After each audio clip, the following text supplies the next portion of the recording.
Good afternoon, my Teaserking family. Sorry for being here a little bit late, but not late, but had some things to do today, which I got taken care of. So that was good.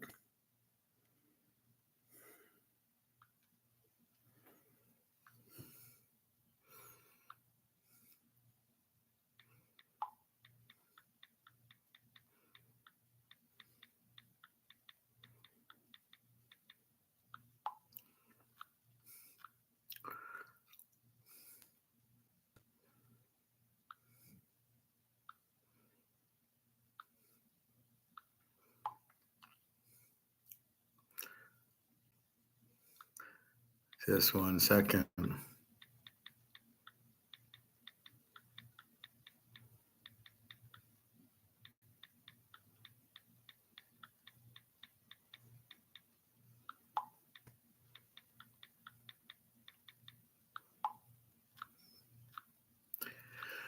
All right. So we'll go through baseball. Let's go through our gold first.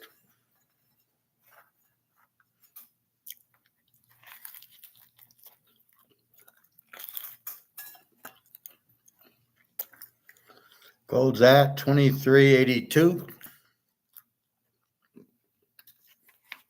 It hit 2,400 early last night when it opened. And then it's just sat there between 23.96 down to 23.73 derivative.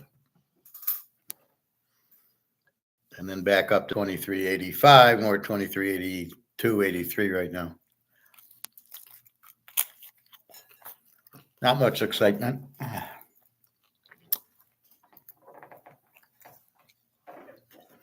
It's all pretty calm, but definitely expecting 24.50. Again, the same 10 o'clock derivative. Amazing. I don't know that they're supposed to be able to do it, but we know it's so fixed that they're obviously doing something to keep the price down.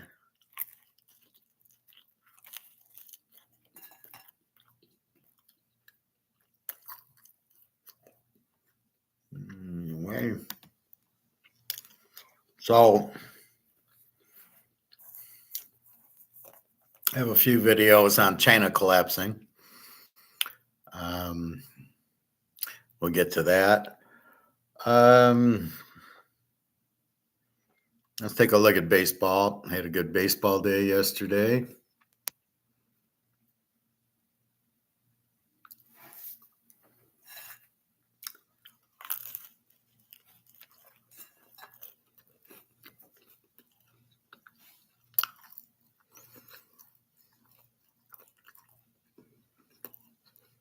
So Toronto and Baltimore playing a doubleheader. They're in the fourth inning of the first game. 5-0 Baltimore. Didn't really check. Let's look at yesterday's, and then we'll get into today's. Baltimore over 9, 2 units. Well, let's go through the scores, I guess.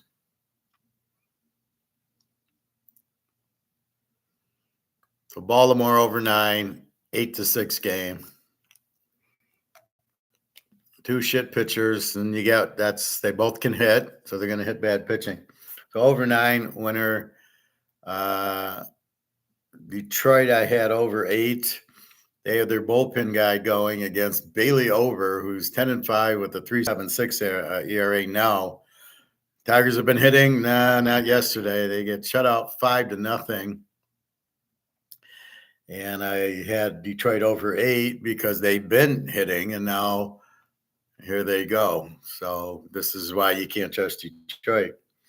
We had the Mets under 8 against Atlanta, and Atlanta win 9-2. So all of a sudden, Atlanta with a bunch of 130 hitters or 180 hitters, are all of a sudden finally they finally score against a bad pitcher, 9-2 Atlanta. I had the Mets under 8. Then we have We have Miami over 8. We push. It was Milwaukee wins 6-2, so it's a push. Houston over 8, and that's also a push. Another 6-2 game. It's like craps. It's like 6, 7, and 8. Keep hitting. Washington over 8.5. Game goes 4-3. Okay. We lose that one. We got the 49ers. Just played them. They win 5-4. We've got Oakland over 9. They play 8-6 to California. California wins, but over the 9. We have Pittsburgh that wins 6-5. A little bit closer than I thought. And then we have the Yankees over as my big play, and that wins. They win 8-2. It was 6-2, and I'm over 9 going shit. And then they get 2 runs. I don't know if it was in the 8th or 9th, but a lot of runs scoring in Boston, and the Yankees have woken up. So that's a real good sign. So we get over 9 with a 10-run game.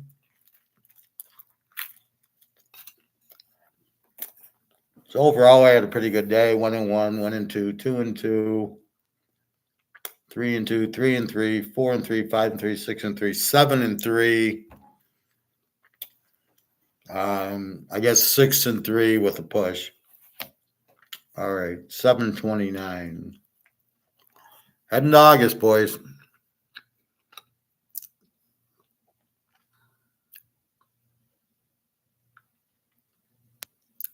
All right, Baltimore 5-0 over Toronto in the 4th, so we can't play that one. But we can play the second game of the doubleheader, Toronto-Baltimore. Bowden Francis for Toronto, 3-2 the 5-8-2 against Cade Povich, 1-4 the 6-2-7, over under 9.5. Here's the problem. Baltimore's 5-0. So neither team's going to use their bullpen.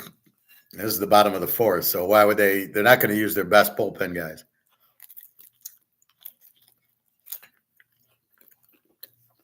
They'll save them for the second game. Okay.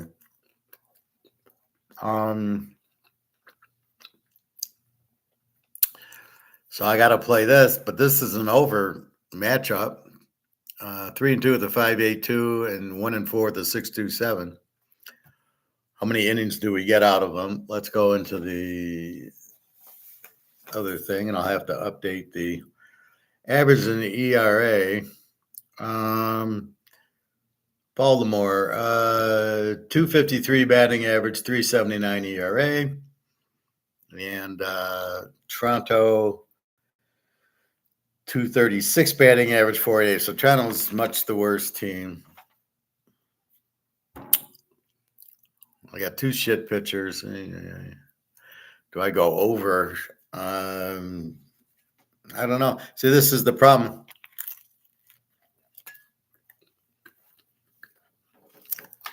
I mean, look at this first game. Baltimore, the guy shutting him out, I doubt is this. Let's see. Baltimore's up 5-0. They're up 6-0. Just scored again. So if we look at the pitching,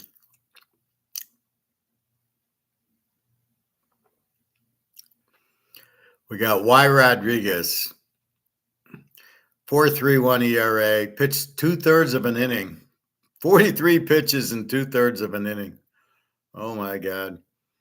Then the bullpen comes out. Einstein allowed 4 hits, 2 runs. So there's your 6 runs. And then another Y. Rodriguez with a different number, 6.75 ERA. So we're probably not going to see Y. Rodriguez in the second game, either of them. But there you go. You're anticipating, and it's funny is the guy has a 4.31 ERA, and you get 4 runs. He gives up 4 runs in 2/3 of an inning, so he's good. Alfin pitched for Baltimore, a 3.95 ERA, 4 innings pitched, 6 hits, shutout. I don't know.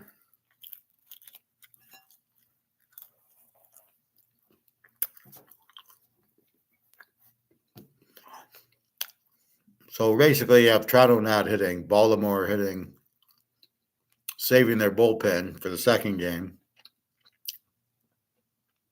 There's too many guys in the bullpen is the problem.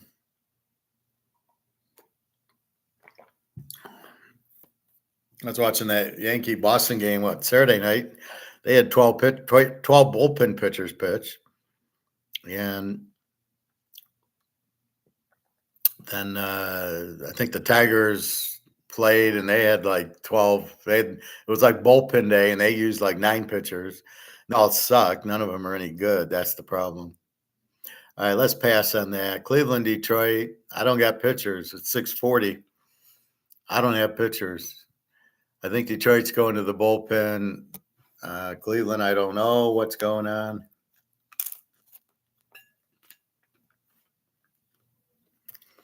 Can't say. So can't bet it if I don't know who's pitching.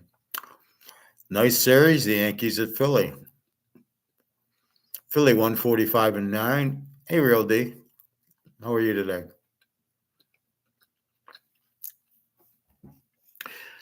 Philly 145-9. Seems like some good games today. Haven't spotted them yet, but we'll get into that. I just started it. Louis Gill for the Yankees, 10-5 with the 3.10, and Zach Wheeler 10-4 with the 2.55. Let me look at Zach Wheeler's last few games. He the last 5 gave up 0 runs, 1, 2, 2, and 1. So last 5, he's gone 6, 7 innings. He's pitching well. Louis Gill for the Yankees. His last 5, 1, 1, 1, 4, and 5. So 5 and 4. Then he kind of settles down. 1, 1, 1 his last 3. Baltimore, Boston, and the Mets. Pretty good. And here he's got Philly. See, the problem is you look at the Yankees at Boston and it's at Fenway and they scored a bunch of runs and okay, now they're hitting when they are. But they got to go against Zach Wheeler. See, that's why it's the pitcher that makes all the difference. They're not going to hit Zach Wheeler for a lot of runs. So here's our first pick. We're going to go Philly. And we'll go under 9. And that'll be 3 units. That'll be our first play. 2 good pitchers. They both teams can hit, but you can't hit good pitching. Sandy Koufax pitches, ain't nobody hitting. Billy Koufax pitches, and everybody's hitting. So it's all, can you hit the pitcher? If you got a good pitcher, you're not going to hit him. All right. Philly under 9, 3 units. Seattle and Boston. Boston minus 125, 8.5. Seattle crosses the country. Logan Gilbert, 6-6 with the 2.72 against Nick Pivetta, 4-7 with the 4.50. Pivetta sucked last game. I remember looking at his box score. Yeah, he gave up in 2 2/3 inning. He gives up 10 hits, 8 runs. Jesus Christ. So he's, but what do you take from that? That's why it's hard to take one game. Logan Gilbert, it's in Boston. Let's go over here. Boston over 8.5. We'll go 2 units. Small play. Seattle scored a lot of runs the last couple games. Boston didn't score any against the Yankees yesterday, but did hit them pretty good. Logan Gilbert, 6-2 with a 2.72. He's pitching pretty good. Let's see. Let's go to the last 5 games. Gave up 2 runs, 4 runs, 3 runs, 0 and 5. Yeah, so I'm not believing the 2.72 ERA.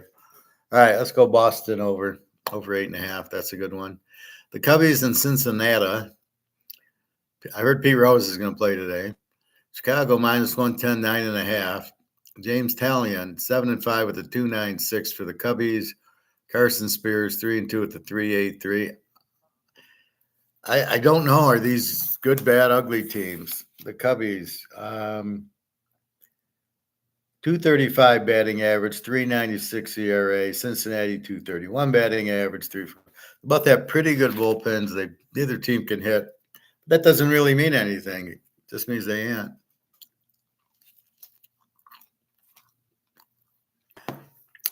Hey, Iowa State hockey. How are you today? College football. Let me know what you want to know. We went through the lines last time, but we can visit the lines. It's always good to see it. We're less than a month away, August 24th. All right. Cubbies 7-5 with a 2.96. Spears. I don't know. This is a coin flip. I'm going to leave this game alone. The Twins in the JETS Jets. Minnesota 105, 8.5. They've been playing well. Simon Woods Richardson is a pretty good bullpen guy, a pretty good ERA guy, and Jose Quintana for the Mets, 5-6 with the 4.02. The way they've been playing, yeah, preseason Thursday. The Bears. You think Caleb's going to play, or is this there for? Or he doesn't want to get hurt. So my advice is not to play Caleb all year. Save him for the playoffs, because if he plays, he could get hurt. We don't want that.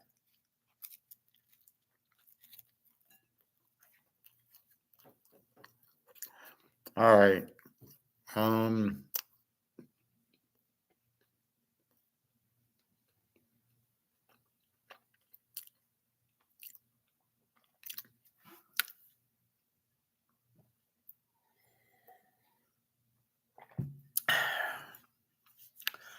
Well, I would say an under with Richardson, but Quintana is 5-6 with the 4.02. Minnie is pretty hot. Let's take Minnesota here. 2 stars, 2 units. I don't know. I don't know what to do with it. It's not really an under. It's not really an over.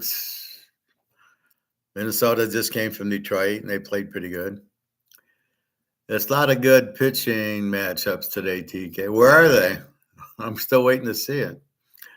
Well, maybe down here. So we'll go with Minnesota. Texas, St. Louis. Texas 115, 8.5. Nathan Eovaldi, 7-4 to 3.31 against Andre Pelente, 4-4 to 3.92. I mean, you just don't know what Texas is going to do. They're going to wake up and hit, or God, I'd rather play Scherzer under. Eovaldi's okay. I don't know who this Palentine is. Texas is favored, but minus 115, 8.5. Hey, let's look at this Palentine guy. Palentine, 4-4 to 3.92. Pitched a lot. I don't recall his name for some reason. He's a bullpen guy. But he just started the last couple of games pitching. He goes 6 innings, gives up a run. 6 innings, gives up 4. 7 innings, gives up a run. 5 innings, shutout. 5 innings, gives up 5 runs. 3 innings, gives up 2. 5 innings, shutout. 3 innings, 6 runs. 6 innings, shutout. So you got your odd 4, 5, and 6, and then you've got your 1, 1, and zeros. Very inconsistent, which is my point. Eovaldi, Texas. Well, let's look at Eovaldi. How's he pitching?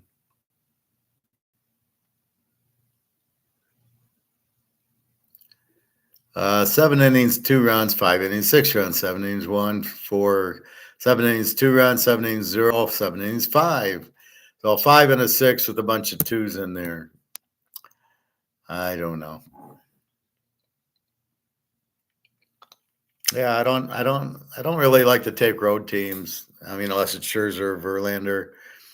I'm going to leave this again because St. Louis, they don't score, and then they score. Texas, this game could be 2-1 or 10-9. All right, Kansas City at Chicago. Do we have good pitching here? Casey's a 1-7-5-9. Alex Mars 7-7 with the 4.75 against Chris Flexen 2-10 with the 5-2-5, but it's the White Sox. How do we bet them over? They can't hit shit. KC should hit.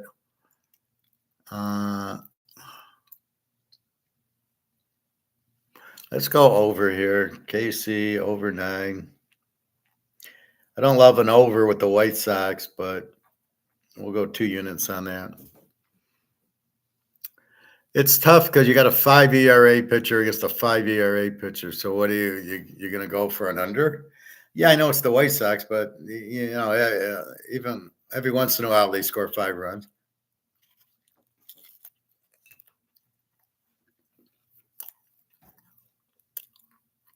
All right. Atlanta, Milwaukee, the Hank Aaron game. Played on both teams. Well, he's on the Milwaukee Braves. They moved to Atlanta. Milwaukee minus 125-8. Grant Holmes 0-0 with a 2.70. Smells like a bullpen guy. Colin Ray 9-3 with the 3.60. I like him. I think. Grant Holmes came over from Oakland because he's still got his Oakland A hat on. Yeah, he's a bullpenner. What do you do with the bullpen guys? What's he going to go? 2 or 3 innings, and you're going to have a bunch of pitchers come out for an inning? I mean, what the fuck is that? Colin Ray is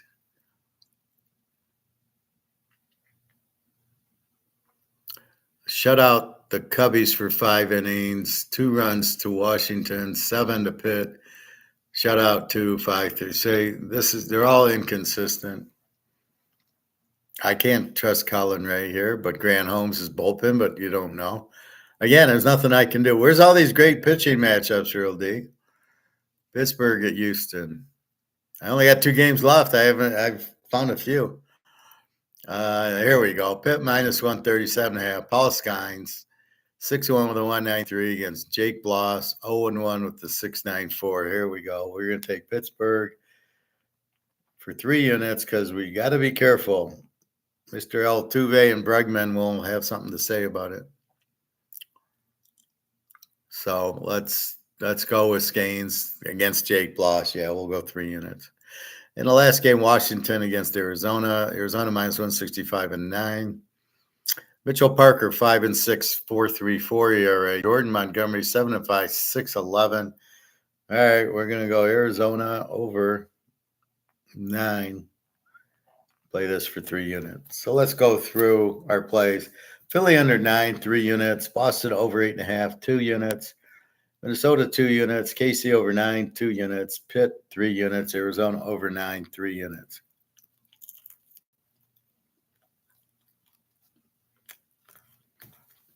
That's it, folks. I think there's a few good pitching matchups, but I didn't see as many as you saw. Real D. All right. Well, Baltimore 7-3 now, middle of the 5.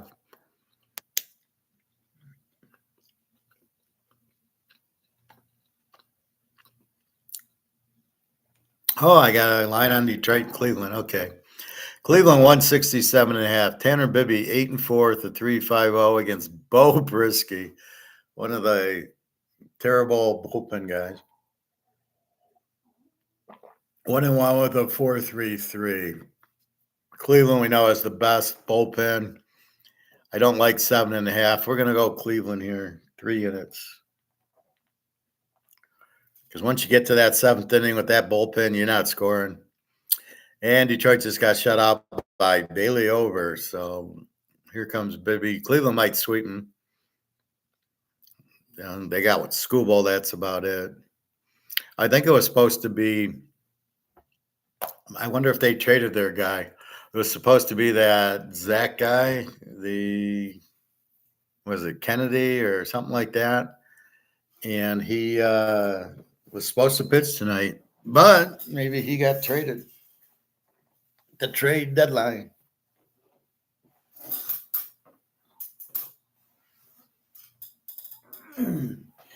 Not sure.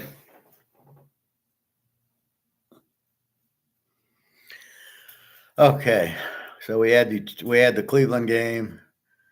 Toronto, Baltimore. Yeah, it's looking like an over, isn't it? They're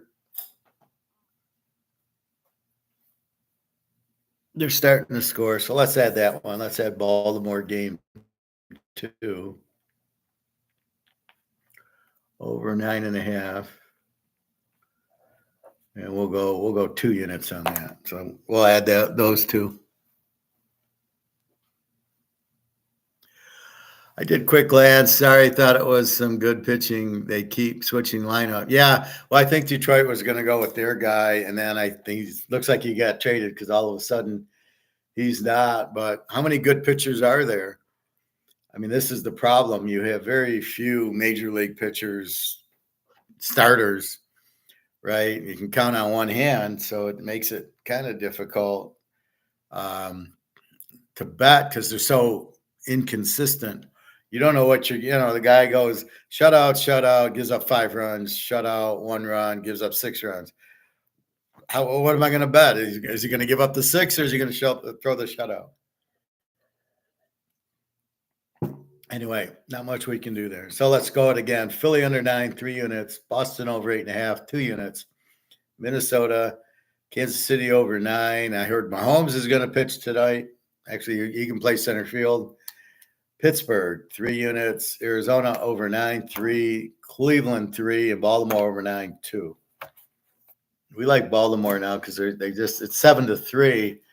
So we really like it. Exhibition game is the Bears. I think, what are they, 2 or 3 over Houston, and over under a 32. The fuck is that?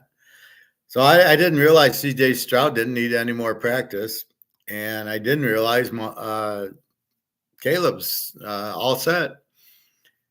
Forget the 3 interceptions he threw against Notre Dame and the 2 against UCLA, and they had trouble against Oregon. Forget all that. He's fine. He doesn't need practice, especially when the competition's up. So good luck. Let's see if he plays at all. My guess is he doesn't, or he'll play the first series.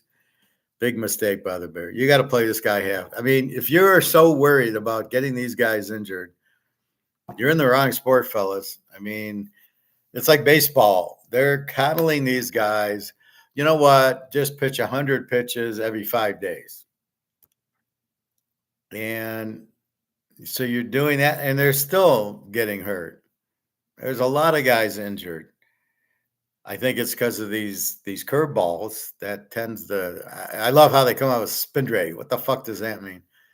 Oh, so how many balls you spin the curveball? Oh, okay. And it fucks up the arm. So why are they still doing it? I mean, what are you going to do? Well, why don't you pitch every 10th day and you'll pitch 50 pitches? Would that stop the injuries? Yeah, but the guy would never play. I mean, the guy'd play every 2 weeks. All right, go on out there for your 50 pitches. You pitch 3 innings. It's ridiculous. Get rid of that pitch if that's causing the arm, and then go to the normal pitches. All right. Let's go through college football. I'm just going to go through the lines we just did this Saturday.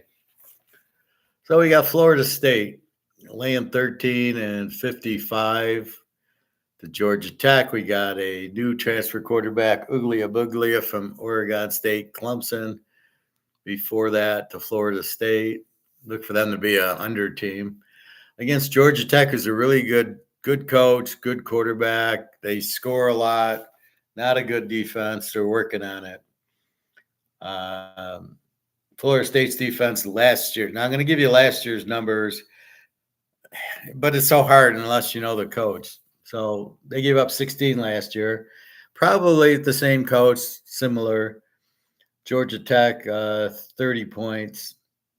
I look for that to be a little bit better. Clean that up to 25 maybe. SMU, 24.5, 56.5 to Nevada. These are the 2 August 24th games. SMU is a 17 defense, and Nevada is a 33 defense. So SMU normally is explosive with the weak defense. Not anymore. They're explosive with a good defense. Both quarterbacks are back, although Nevada's isn't much good. Nevada gives up 33 game. SMU should have a field day with this one. Again, we don't know how much better Nevada got, right? That's the only key. Now we go to the 29th, North Carolina, Minnesota. Minnesota's up to 2.5, 50.5. Both teams suck on defense. They gave up 27, which is unusual for Minnesota. They normally have a good defense. That's what I mean. They had like a 19 defense the year before. Now they're at a 27 defense last year, so we'll see which one it is. North Carolina, I don't understand why everybody loves North Carolina quarterbacks. What am I missing here? I mean, the guys, absolutely nothing special. I mean, I don't even know who they got. So they both have new quarterbacks. I didn't see why Drake May got drafted that high, and it's going to be a problem. They're not going to, he won't do anything. Over under 50.5. So we'll see. Kind of weak defense, weak offense with new quarterbacks. Jacksonville State 3.5, 57 to Coastal Carolina. Jacksonville State's a good team. Last year, Rich Rodriguez, the Michigan coach, is coaching them. He started last year. New quarterback. His little offense that he likes to run, that option attack. They had a 20 defense last year, and I expect them to be close with Rodriguez there, if not better. Coastal Carolina at a 25. Now, McCall left Coastal Carolina last year, but they do have the quarterback back, so we'll see. With Rich Rod, probably a lot of points.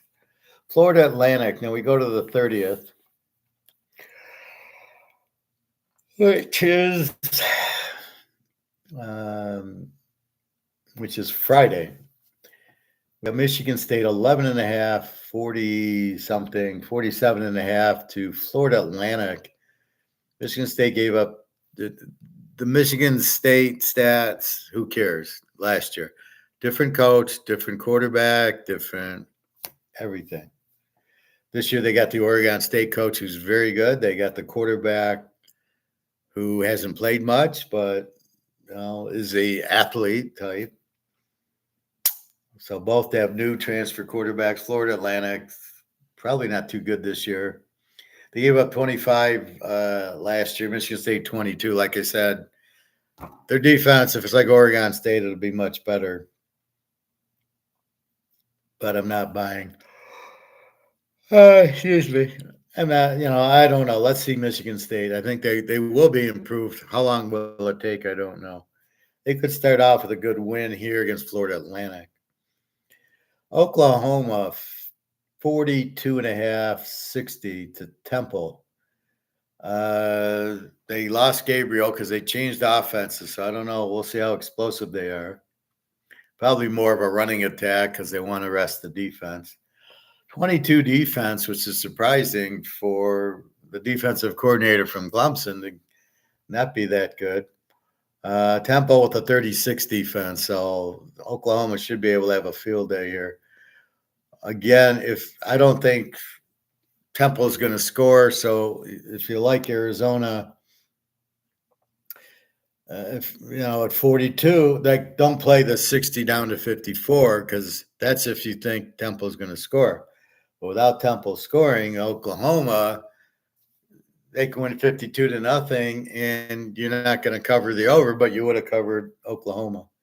So we'll see. Both have new quarterbacks.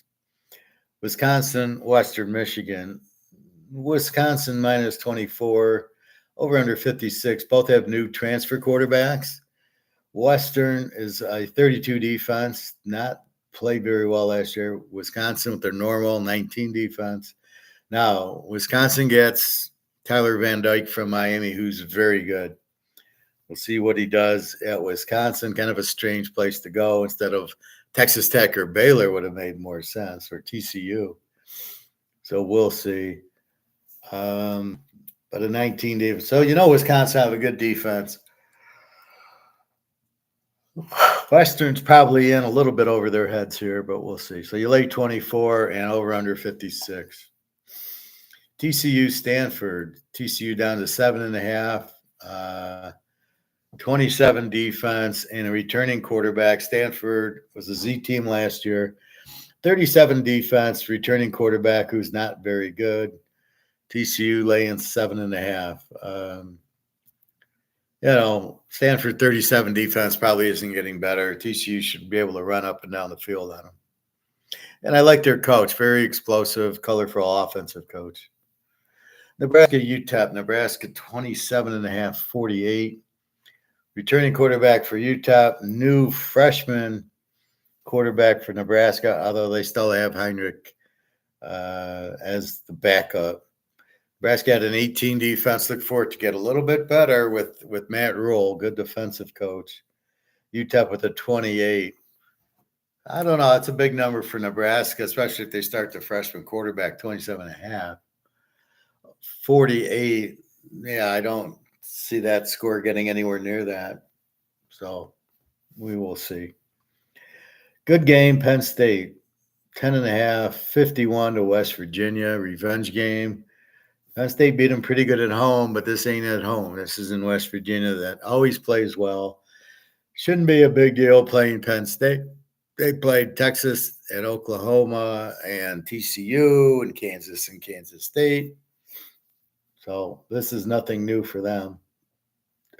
Penn State had an 11 defense, West Virginia 28, and both teams return their quarterbacks.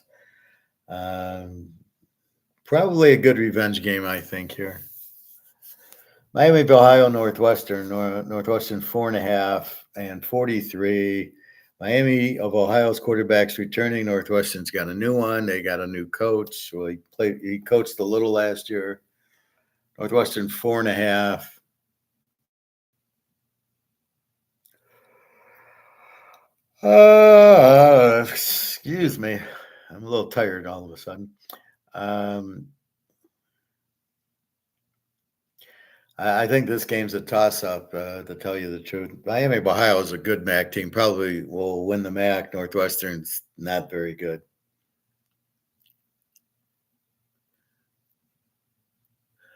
The real D, shake my head. What are you, Bobby? Shake your head. Experience is the best teacher. Caleb Will's got to get the experience. He needs it.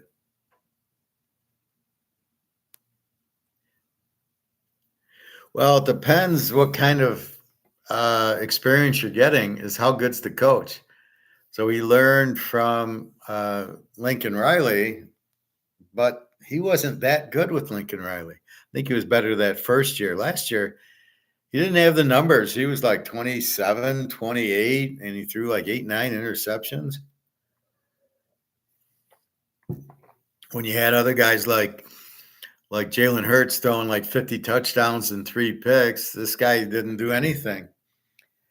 And you saw him in the big games, Notre Dame and UCLA. He did nothing. 3 interceptions against Notre Dame and a fumble. And UCLA, I don't think they got 20 points.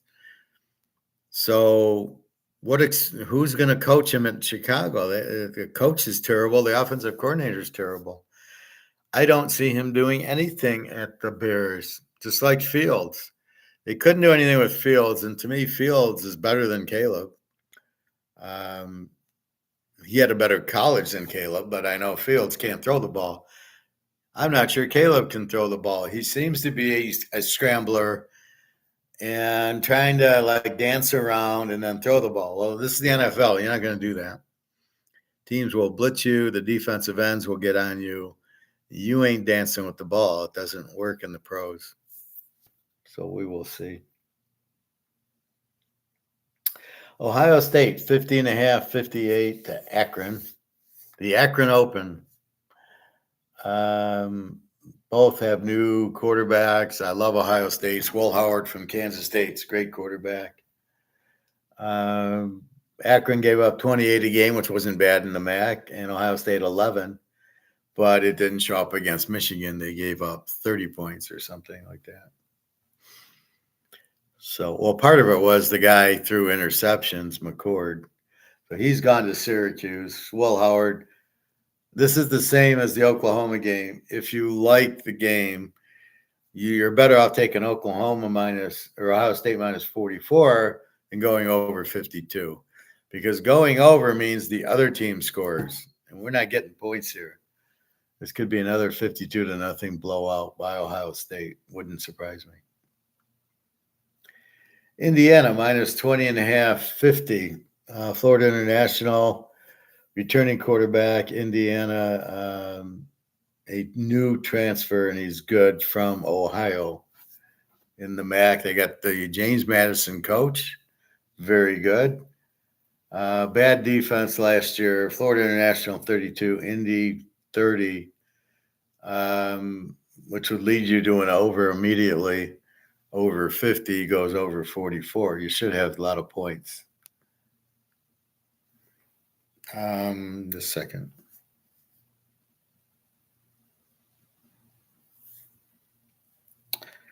I need a nap. Whew. I just came from swimming and then the store, and then I just had the pita bread, which too many carbs. And this is what carbs does, makes you tired.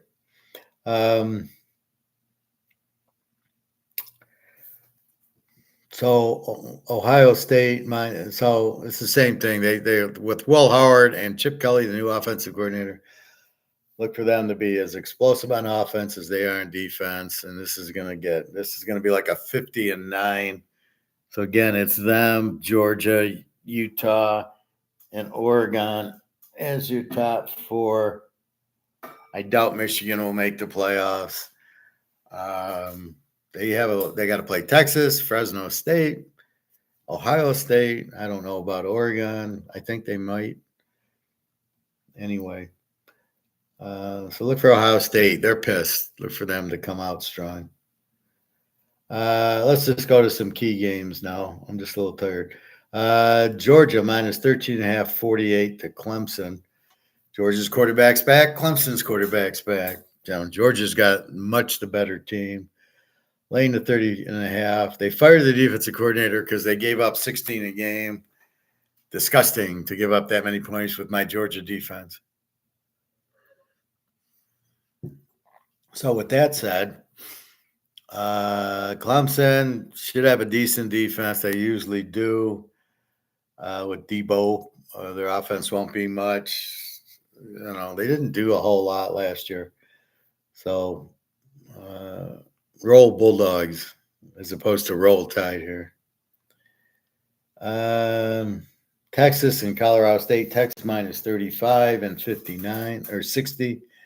Both quarterbacks return. Texas is in big trouble, and they get Michigan, and they got Oklahoma and whoever else in the SEC. What a schedule. Colorado State gives up 30, and Texas gave up 17 last year, but couldn't handle Washington last year in the playoffs. My man Penix was too much for him. Couldn't handle. Miami 2.5, 54.5. Another transfer, Cam Ward from Washington State, who's not that good. Florida's quarterback's back for another year. Florida with the 27 defense, Miami with the 22. I don't understand why Miami's favored in this game. Florida all the way here.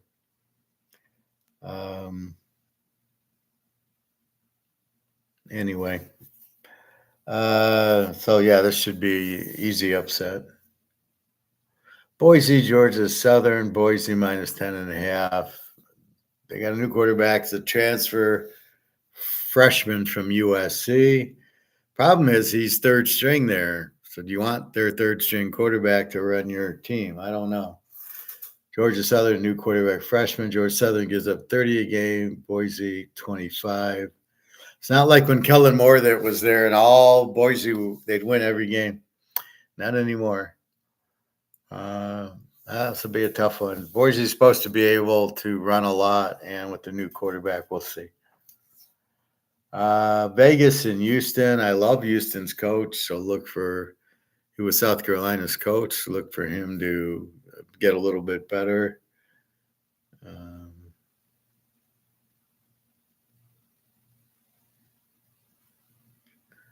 All right. Vegas and Houston. Houston 3.5. 56. Houston 31. Gave up 31 last year. Vegas 27. Vegas was an explosive team last year.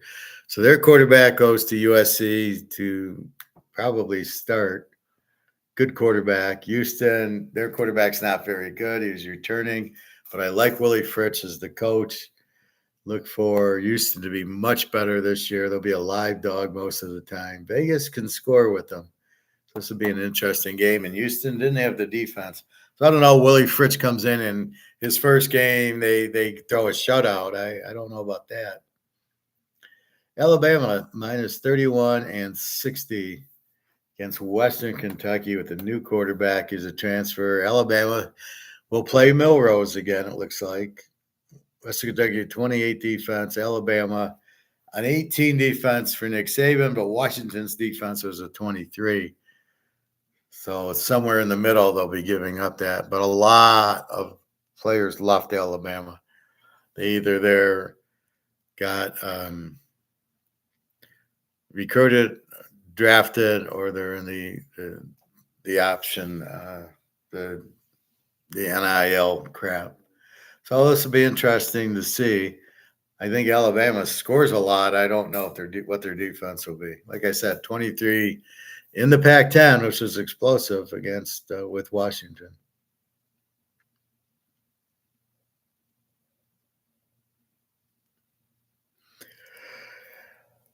All right. Let's go down to Mexico and Arizona. Arizona lane 30. New Mexico with a 35 defense. Arizona should light them up. I love their quarterback, Fafita. Arizona had a really good defense. Now, their coach is now the coach at Washington, as Washington's coach moved on to Alabama. So this will be interesting. But Arizona got a good coach, so I think they'll be fine. Good quarterback, though. And they had a great defense. New Mexico with a new quarterback and a 35 defense. I don't see a lot happening here. LSU and USC, Bobby's team, LSU, laying 6.5. Over under a 62. Both quarterbacks are new. USC gave up 35 a game. So they're going to the UCLA defensive coordinator from last year when UCLA had an 18 defense. So they go from an 18. So can he go from a 35 to an 18? I doubt it. I doubt he got that much talent in. LSU 28. And you're not going to stop LSU's offense. So it should be a good game. Both quarterbacks are new. And on September 2nd, that was September 1st, September 2nd, Florida State against BC. Florida State minus 21.5 right now. New transfer quarterback for Florida State. We've got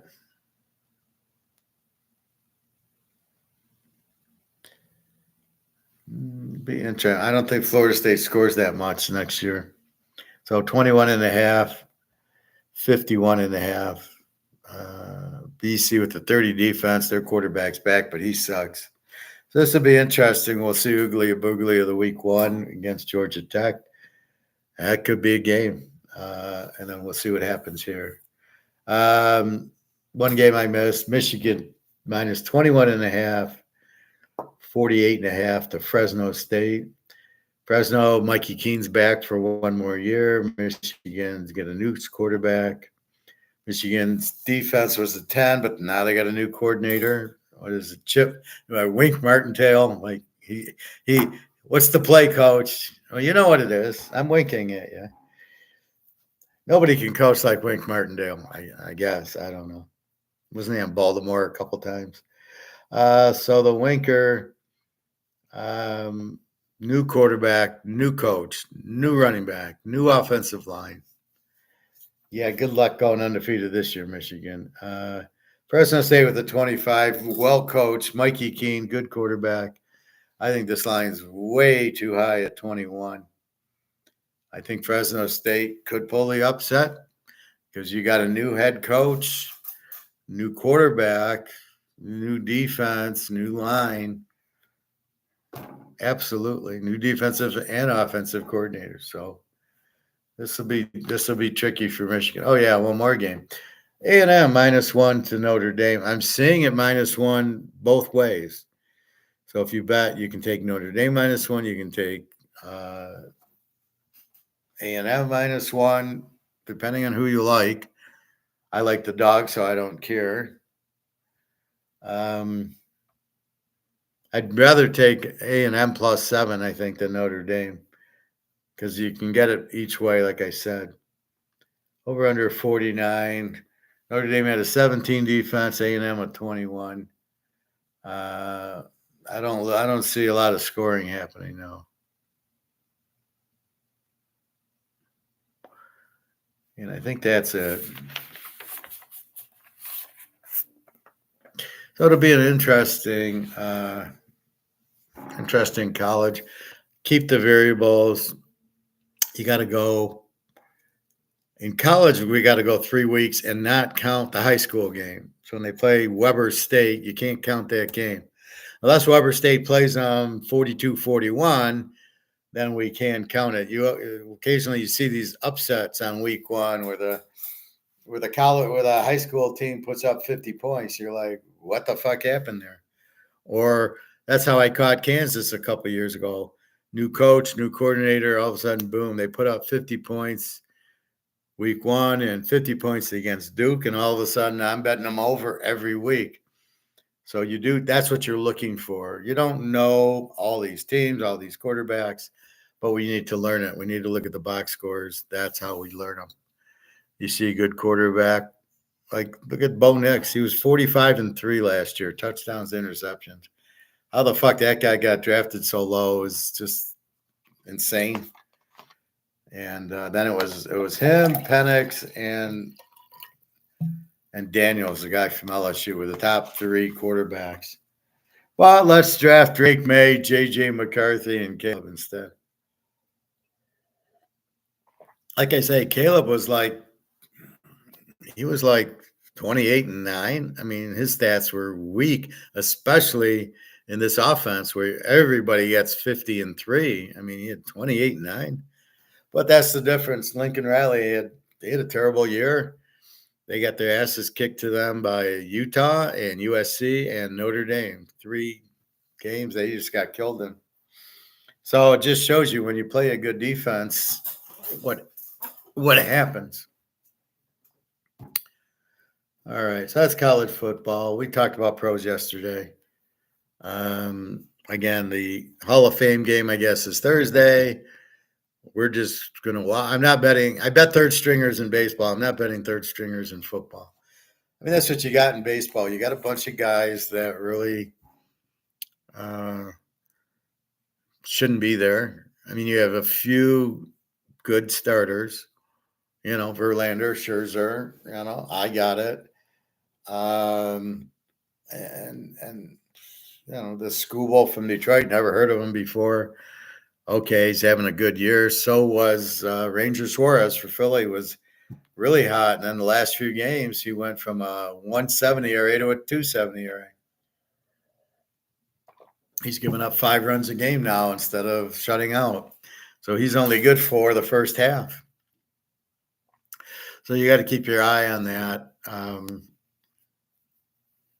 Scanes from Pittsburgh looks good. So there's very few really good pitchers that you want to bet on.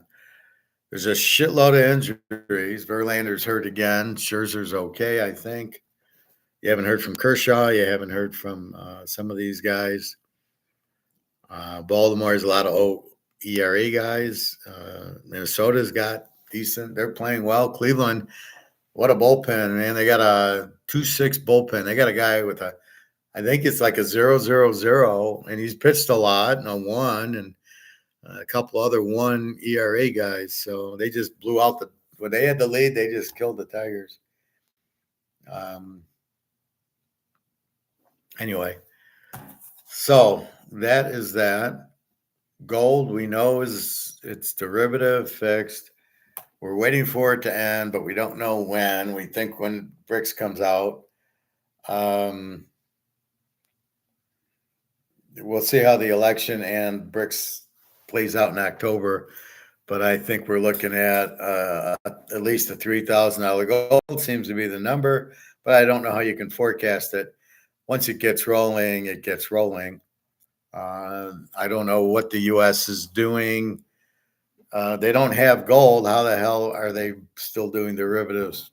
We don't know. All right, let's look at the gold capital of the world. Baltimore's 10-3. I love it. I was looking to get some China videos.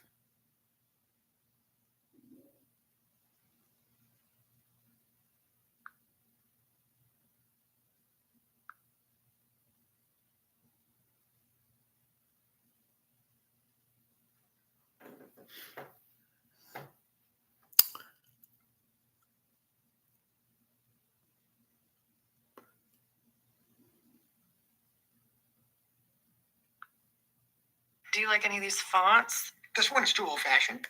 Okay. This one, it's nice, but it's too pretty.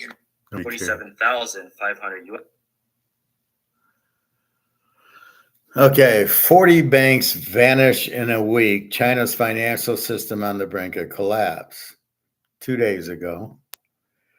So what's going on in China? It's being led by their Evergrande and everybody put their money in houses like it's an investment, not to live in.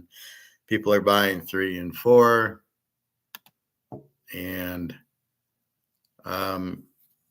what are they doing? Evergrande collapses. They can't pay their debt. It means the banks collapse because the bank's expecting Evergrande to pay them so they can pay out their liabilities. So let's look at it. I put 100,000 in a bank. God knows I would never do that. It's in gold, not in the bank. 100,000 in the bank. The bank owes me, 3%, 4% interest, whatever they're doing now. But the bank to pay me needs Evergrande to pay me I loaned them my money. I loaned to Evergrande to build houses. But since Evergrande was a scam and they didn't build any, and now they went bankrupt, I can't get the money in from Evergrande to pay me my interest on my 100 grand because they need the money. So the way a bank works is I give them money, they give me interest. They take my money, loan it out for a higher interest rate, and that's how. So if they give me 3, they loan it out for 6, they make 3% on the money. That's how a bank works. But if the people that are giving them the 6% don't pay, how are they going to give me my 3%? Because you owe me 3% of interest on my money. So if you don't get the money in, you can't pay me out, and I get fucked. And that's what's going to happen. I'll show you this China. Well, it's coming here, believe me. So this is the problem. Now, the big difference for China is they got all this gold. They don't need it. They can just start cashing in the gold, and that's why we're going to get a much higher gold price. They're done buying gold. They need the gold to pay for all this. So 40 banks vanish in a week. Well, there'll be much more than that coming up.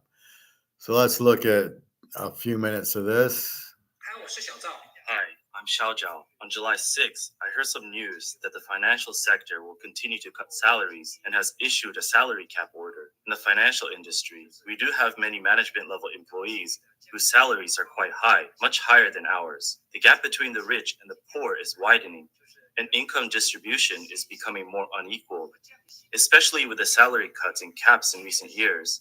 I feel it targets us grassroots employees more. Many people say that the financial industry, including our bank, is a golden rice bowl, a glamorous industry. In reality, most grassroots employees in the financial sector have a tough time. For example, at our postal savings bank, salaries have dropped from 3,000 yuan to 2,000 yuan now. I wonder how much more the salary cap will affect us grassroots employees. Just so you know, the yuan in dollars is 7-1. So with $1, you get 7 yuan. So it's cheaper than ours. Just FYI. Is this order mainly aimed at reducing our salaries? In recent years, China's banking industry has been facing the challenge of slowing revenue growth and narrowing interest margins. The former glory of the Golden Rice Bowl is fading. Under pressure, banks are trying to reduce costs and increase revenue by lowering employee salaries and even resorting to measures like reverse salary claims to seek stability. A friend of mine who works at a bank told me We don't need salaries. We don't need employees. We'll let the bank run it. That's what they're doing, right? The ATMs and all that shit. But where I go, I still have tellers because I'm gonna go bring in money for rent. I like to hand it to them and know it's there. And then when I get my money out, so when I get my trust money in, I'm going right to the bank, get the money, and off to the gold. So that's what I'm doing with mine. So we will see. their average monthly salary is now less than 1,000 yuan, and he doesn't know how they're managing to survive. Many are considering delivery jobs or driving for Didi. Currently, 90% of grassroots bank employees are experiencing salary cuts. Even more unimaginable is that 7 listed banks have asked employees to return salaries, a situation where banks directly claim back salaries from employees. Those who used to comfortably lie low after bringing in millions in deposits now see their income from deposits near zero. Loan tasks, once ignored, have increased tenfold in volume. If they can't meet their targets, their wages get docked. If they don't meet this month's target, it continues into the next month. There used to be various subsidies in the bank, but now there's not a penny. My friend complained that last year's year-end bonus was halved, and this year it's even worse, only half of that half. As China's real estate sector collapses under massive debt, the closely connected financial industry faces an unprecedented crisis marked by waves of layoffs, salary cuts, and wage return demands. Bank revenues continue to decline, and news of 40 small and medium-sized banks closing within a week has made headlines. According to mainland media reports, 83 small and medium-sized banks have merged or restructured in the first half of this year. From June 14th to the 21st alone, 40 banks received approvals for mergers and restructuring, including 25 rural commercial banks and 15 village banks. Chinese government data shows that by the end of 2023, there were 4,490 legal banking entities, a number that has been decreasing for 2 consecutive years, with 77 fewer in 2023. Small and medium-sized banks, such as city commercial banks, rural commercial banks, private banks, and village banks, now make up for over 90% of financial institutions in the banking sector. Regarding the news of 40 small banks dissolving or merging in 1 week, a Chinese economist commented, "Is the storm coming? Why are small and medium-sized banks being merged or dissolved? Firstly, small and medium-sized banks are exiting the market at an accelerated pace, mostly due to poor management. The fate of these banks, which have weak risk resistance, is either to be merged or restructured or directly dissolved. In a sense, there are too many financial institutions in China, and these institutions face enormous operational pressures and increasingly high survival risks. Secondly, the central bank is cutting off small and medium-sized banks to prevent the spread of a financial crisis.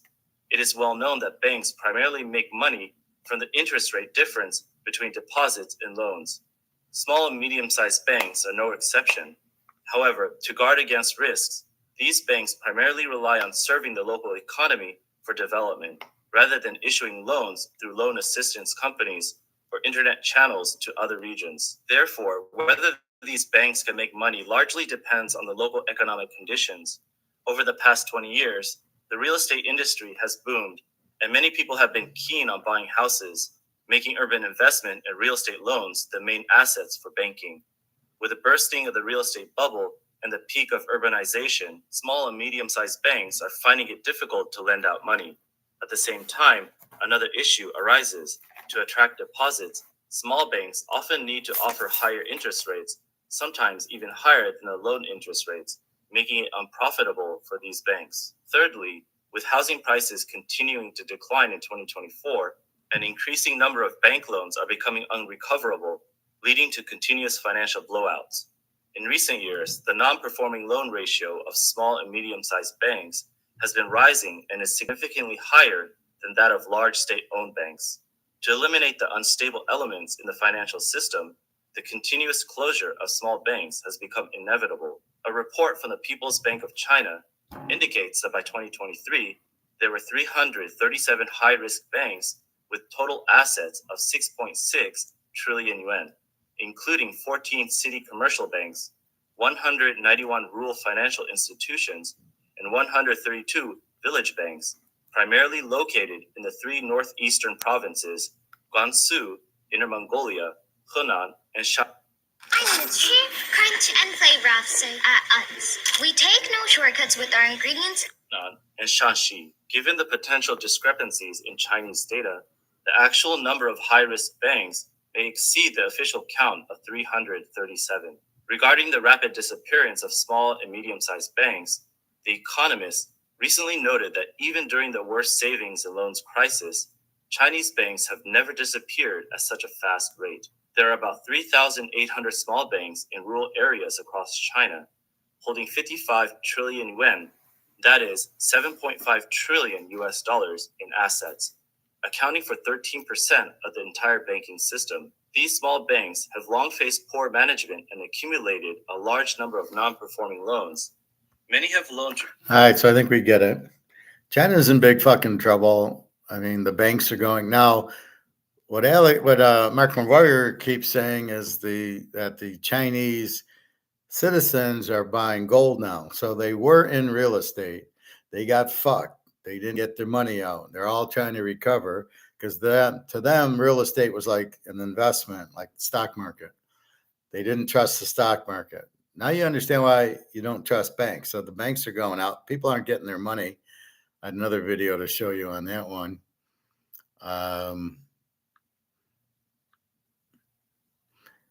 And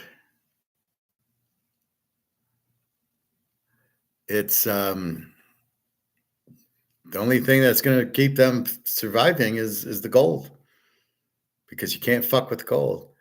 Had they used gold, it still would have happened because they mismanaged their funds.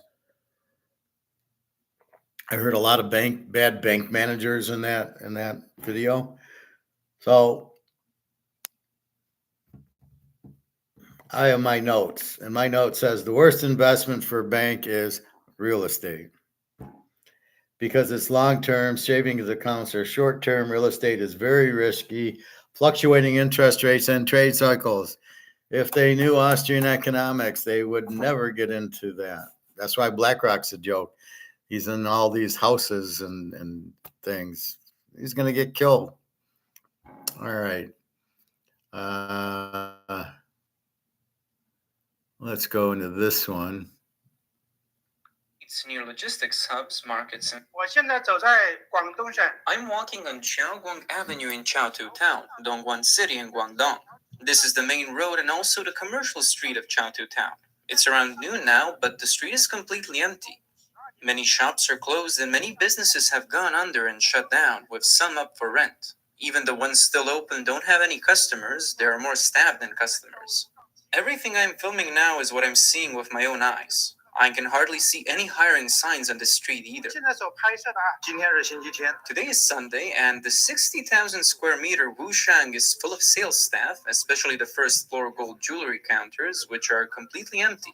Not even the merchants are there. What's more alarming is that Wushang's closing time has been moved from 10 p.m. to 9:30 p.m. for just one reason. No one is shopping anymore, and closing early saves on electricity costs. Oh, yeah, that'll help them.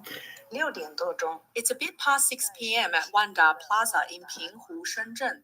These shops are nearly deserted, completely empty.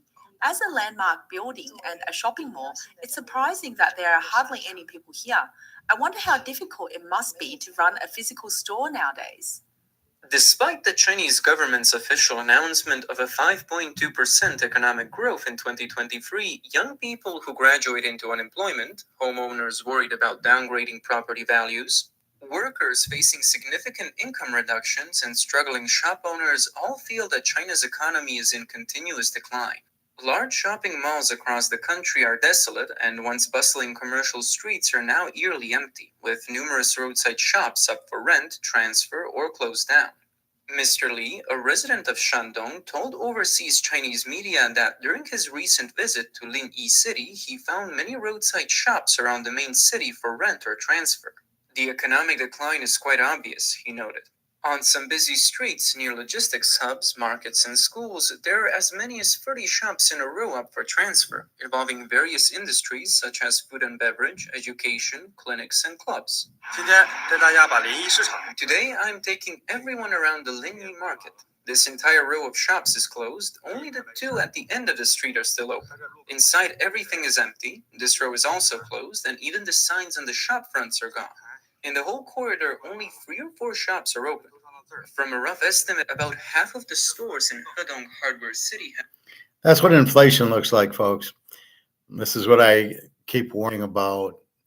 Now you can see it. You saw it in Zimbabwe. You saw it in Argentina. The Venezuela, just everybody closes because they can't. There's nobody to buy the goods because the dollar's worthless. So everything costs more, but you don't get a raise if you're lucky enough to keep your job. So let's say you make $3,000 a month take home, and before that gave you $1,000 maybe for spending. But now things cost more. So now you're still getting your 3,000, but now it costs you 2,800 for your normal rent, food, and groceries, gas, utilities, and I need new clothes or the dentist or the doctor. And you need that, but you didn't get a raise. So I can't go out and buy different watches and jewelry and nice things because I don't have any money for it. So eventually they can't sell their goods because there's nobody there to buy them, and they start closing. That's what you're seeing, is they close all the shops because there's nobody there to buy. And if I can't sell my inventory, they reduce the inventory. That's on another video where they're all these luxury brands and they can't sell any of them. And it's bye-bye. All right, a little bit more. Already closed. Mr. Zhang from... Time doesn't heal all wounds. Hard work. Just the false prosperity. Whether it's profitable or not, only the owners know in their hearts. First, we outcompete each And other, in their and pocketbooks. then we outcompete ourselves. Small businesses find it hard to survive, and even high-end restaurants haven't managed to overcome the slump in consumer spending. High-end restaurants are defined as those where the average cost per meal starts at 500 yuan per person. According to a report God, by that's Red huge. Restaurant Network, in just the past 2 months, Chengdu's creative Western restaurant, True Modern Cuisine, with an average spend of over 700 yuan per person, Shanghai's 15-year-old That's $100 per oyster person. and seafood restaurant, and Core Shanghai, which claims to have Asia's first super lounge, have all been reported to have paused operations or shut down. In addition, Beijing's 2 Michelin-starred restaurants, Opera Bombana and Tiago, also closed down one after the other. Opera Bombana, which opened 11 years ago and was hailed as Beijing's top Italian restaurant, officially closed on April 14th. Lao Sun, who has researched Shanghai's high-end dining industry, told Red Restaurant Network that since the fall of 2023, many high-end restaurants with an average spend of over 1,000 yuan per person have seen their revenues drop by at least 30%, with some even by 50%.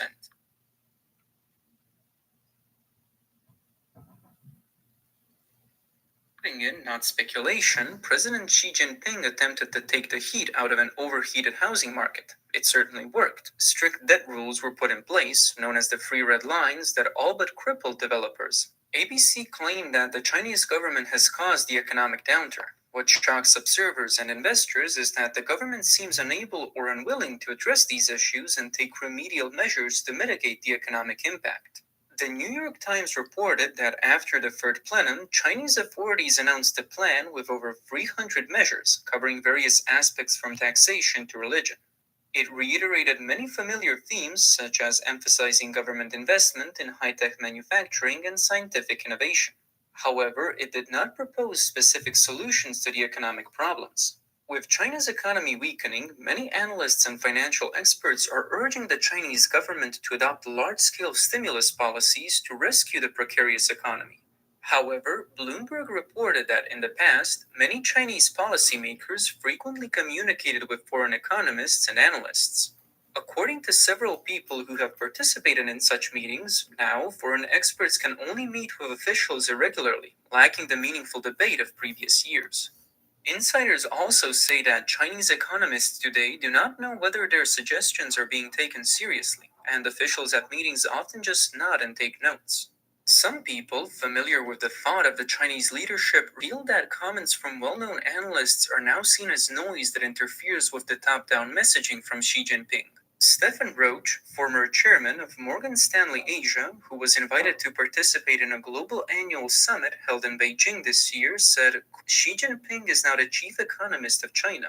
Neil Thomas, a researcher on Chinese politics at the Center for China Analysis of Asia Society Policy Institute, said, the danger for investors is that China's leaders have become increasingly out of touch with their concerns and implement policies that do little to improve economic conditions.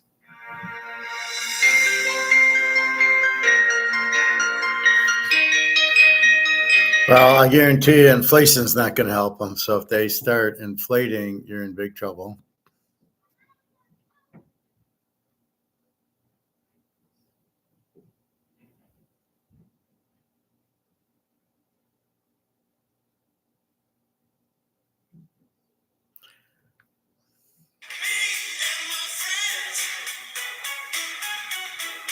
Life is better with it.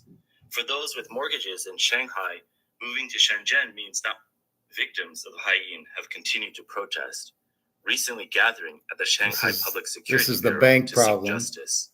The issue remains unresolved, and the banking industry, once considered stable, is now experiencing unprecedented turmoil, signaling a wave of collapse. On July 6, a video posted on X showed a large crowd of Chinese citizens gathering outside Jiangxi Bank, protesting loudly. The post stated, the head office of Jiangxi Bank denied rumors in relation to closure 2 days ago, but today, July 6, Jiangxi Bank has officially collapsed. Depositors gathered at the bank entrance to defend their legal rights. One person commented, the domino effect has begun. The collapse of real estate and banks is starting. The Chinese Communist Party can no longer salvage the situation and is self-destructing. As early as June 29th, a video posted on X showed a large crowd gathered outside Jiangxi Bank, shouting desperately, return our money, return our money. Authorities dispatched police to make arrests. The post noted, victims demand their money back, while the bank claims to be having normal operations. The rumored collapse of Jiangxi Bank, dragged down by Evergrande, can no longer be hidden. The financial storm triggered by the successive collapses of Chinese real estate giants is causing significant shockwaves in China's financial industry, potentially leading to a major collapse in the banking sector. Jiangxi Bank staff claimed that on June 29th, they gradually restored normal withdrawal functions for users and emphasized that all deposit and withdrawal operations were normal. However, it seems that some people are still unable to withdraw their own money. On July 4th, the local Financial Supervision Bureau of Nanchang City in Jiangxi Province issued a notice refuting rumors, stating that a small number of people gathered at the head office of Jiangxi Bank and posted false information online, suspected of disrupting the order of financial institutions. They also threatened that those involved will be severely punished by law. The Chinese government proceeded to block news of the Jiangxi Bank collapse, but the public did not buy it and went on criticizing officials. Whenever a problem arises, they immediately try to distance themselves from it. What do you mean by false information? Why don't they mention? So, we can't have bank collapses. Okay. This is what you have when you have inflation. This is what you have. This is all due to the Evergrande and the housing problem. The housing prices are down. I'll show you that one. So the whole economy is collapsed. not collapsing, collapsed. The Titanic's hit the iceberg in China, but don't think for a minute it doesn't affect us. This is domino number one. This is the problem. When China collapses, so you think there's going to be a war? And how are they going to run their military without money? Now, they have gold, but they're using that for other conveniences. So gold will save China, and it won't save us because we don't have any. But they're letting their economy go. They're all fucked. This is communism, not Austrian economics. This is the problem with it. Had they done Austrian economics, they would never have gotten into this housing crisis. But they decided to not follow it. So again, the biggest problem with the bank, the biggest risk is property, is mortgages, houses. But you can see it's affecting the malls, or everybody's going out of business. See, what you do is you kill the dollar, which is what I keep saying. Nobody can afford to buy. Then businesses close because nobody's buying the stuff. If I'm selling Canadian Club and I can't get people in the store, guess what? I close my store, and guess what? Canadian Club closes their door because nobody can buy their stuff. So it becomes the inflated money is worthless. This is why I cracked the whip on inflation. You can't recover from it. China will use their gold to be okay, as will Russia. That'll be fine, but not China. I mean, this is the problem. So the economy breaks. I don't know who's buying all the gold in their accounts. Maybe this is just a few provinces and not Beijing or some of the country. I'm not sure. So let's look at. That's banking. Let's look at housing. Care instructions for my Gatsby. My gazpacho. Mr. Henry Chicken. I really don't want to repay my mortgage anymore. I bought a house in 2020 for 850,000 yuan, 2 bedrooms and 1 living room. Including agency fees and other costs, I spent a total of 900,000 yuan. Last year, I wanted to sell this house and buy a 3-bedroom, but the selling price had already dropped to around 750,000 yuan. I listed it with an agent for several months, but no one bought it. So I asked the agent to take it off the market. Yesterday, the agent told me that now even at 650,000 yuan, nobody would buy it. I felt so heartbroken. It was like my heart was bleeding. I had made a down payment of 350,000 yuan, took a loan of 500,000 yuan, and after nearly 4 years, I still have 420,000 yuan to repay with a monthly payment of 4,000 yuan. I've paid over 100,000 yuan in interest alone. In the past 2 years, house prices have dropped again, and I calculated that I've lost 300,000 yuan. Even if I rent out the house, it would only bring in 1,500 yuan a month, which is 18,000 yuan a year. Over 20 years, that's only 360,000 yuan. But if I pay off the mortgage over 20 years, plus my down payment, I'll have to spend over 1.3 million yuan. It would have been better to rent a place to live. If I had known 2 years ago that the house price would drop below my mortgage amount, I would have just given up and done nothing. Many homeowners in China who bought houses when prices were high now regret it. They were convinced by the Chinese government's hype about the housing market, and many have lost hundreds of thousands, even millions of yuan. The price of my house dropped from 23,000 yuan per square meter to 8,000 yuan per square meter. Years of savings have evaporated, and now I want to sell, but no one is buying. I bought that. So, houses can't go down in value. Yeah, really? If there's no buyers, if there's no demand for the product, the price goes down. Simple as that. Nobody can afford these houses. They're buying high, which I warn you against. So our friend in Canada is going to get the same treatment. He bought it. Bought a $700,000 house, put $400,000 down instead of buying $400,000 in gold, and we'll see who wins. This is China. Canada is far worse. He won't be able to sell it, but the gold, he could always sell. This is why I try to teach you the gold that's the answer. Uh, that's your escape. That's your life. If you have gold, you can't, none of this happens to people with gold. It happens to people in dollars, in yuan, in yen, Japanese, in euro, in the US, all over the world. It's happening. It's the same thing. Now, people with assets in the US, people who bought homes and stocks in the US for safe haven, this is why it's all going to crash. I mean, it's because I need money. So you think this Chinese lady, she needs money, right?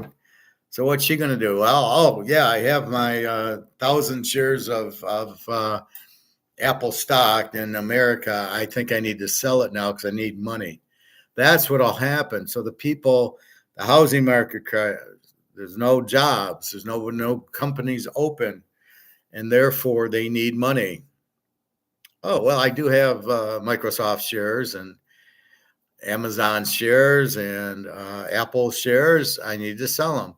All the other shares and these other stocks have already gotten hammered.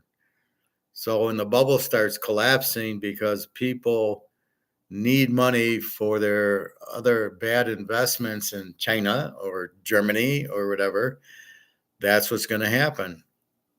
That's why you're in gold, because it'll never go down. But I thought a house never goes down in value. Well, if you buy high and you sell low, because you don't understand inflation. This is the crucial, nail I'm hammering in. We see it here. So don't get caught off guard. Well, how could I lose money in houses? Because you're dumb enough to buy one now instead of waiting for the crash. That's what I keep telling Luke about stocks. Just let it crash. Then you want to buy the gold stocks, buy it. We know it's crashing. We know the stock's crashing, and we know the housing market's crashing, as you can see. And the banks are going to crash. So you can see it all in China. And everybody thinks they got a better economy, but they print their money more than we print ours, which is hard to do. I should take that back. We print our money more than anybody. But that's the problem when you print the money. Nobody understands. My housing's just going to go up. My stocks, they'll just go up. The banks won't collapse. What do you mean I'll have trouble getting my money out of the bank? There's 3 examples in China, and they couldn't. You're fucked all over the place. This is the problem with the restaurants. I tell the guy at the ribs, don't mark him $45 for a slab. You'll never sell them. Well, this is the problem with these big fancy 2-star Michelin restaurants. 700 euros is 700 yuan is $100 for food. So they're charging $100 a meal. Nobody can afford it, and those places are going bankrupt and going out because their prices are too high over market. But if they try to lower their prices, their costs are too high. And this is Say's Law, and this is Adam Smith. You got to cover your costs. Will the market bear it? So this 2-star Michelin restaurant wanting to charge $100 for the meal because his costs are probably $70 or $80 because his costs are going up for the food. People can't afford the $100 a meal. I can only pay maybe $50 or $60. Yeah, but my costs are $70. So he can't be in business and lose $10 a meal. He's got to make so much to cover the good food and the good chefs and everything else, the good kitchen.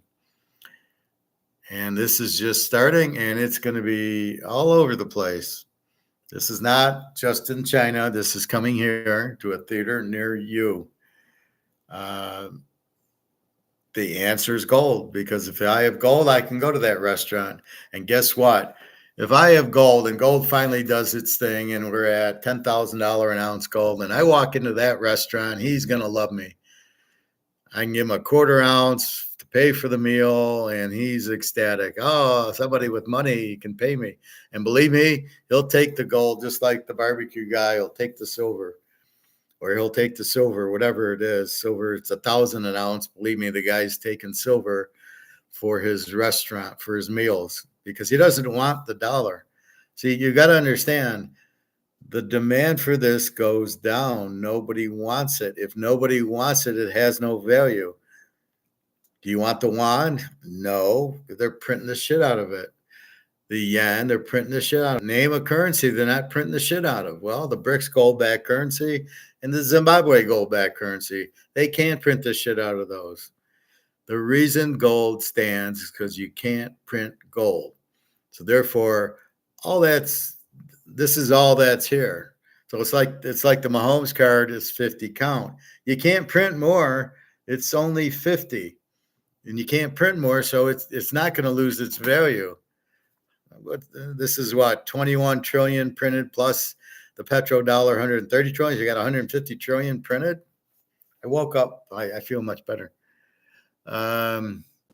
So if you understand that, you prepare for it. You don't sit there like an idiot. Oh, I didn't think houses would go down.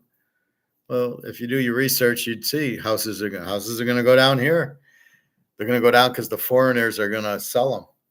And more sells than buys, price goes down. So the stocks, so will the banks. They're all going to go. But we're our own bank. Ours is the bank of gold and silver and the bank of the Mahomes cards and the Mantle cards. We're okay. People will need it. We pull out an ounce of silver and we're the king. Everybody will take our silver. I guarantee it. We can go to, what restaurant are we going to go? Me and Luke and Bobby, the Capitol Grill. We can go in there with an ounce or two of silver and eat like kings, and they'll take the money. So you've got to realize the dollar's going out and the gold and silver is going up, and that's where you are. So that's it. That's the bottom line. And don't be so surprised by it. But the reason I'm showing you this is so you can see this is happening in fucking China, right? I mean, China, that's the big economy, right? And a country like China's going out. Now, I don't know what they're doing with their gold.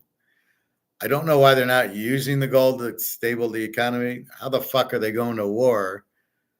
They can't even feed their stuff. The banks are going out. How are they going to supply that? Or maybe that's what they're keeping the gold for is a war, but I don't know.